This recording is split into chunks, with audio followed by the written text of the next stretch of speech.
Oy, mga miyembro ng SSS. Oh, Miyembro tayo dyan, ano ha? ano yan? Ano yan? Halos 1,000,000 Oy! miyembro Yehey!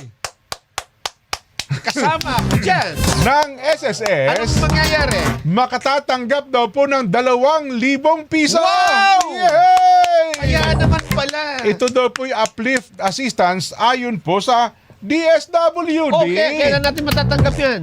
Paano yan? Paano yan? Noong nakaraang linggo, nakita ko si Wendy Roman Lahada nakatanggap na. Oo nga, no. Pero parang pili, ah. Tingnan natin. Paano pinipili ito? Tingnan mo. Ayon po sa DSWD, ang ayuda ay para po sa mga miyembro ng SSS na may buwan ng sweldo, Na? salary credit na Na? mas mababa sa 20,000 pesos. Pasok!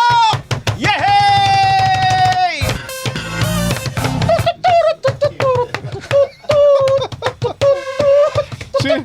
Sino pasok dyan? Sino? Tayong lahat. Yay! Sabi ni Direk Ed, lagpasan natin ang balita. Bahagi, Napatawag na ako ng banda eh. bahagi daw po ang programang ito ng pamahalaan upang makatulong sa mga pamilyang apektado ng pagtaas ng presyo ng bilihin at ng epekto ng energy emergency. Pero, may pero pala, may pasubali.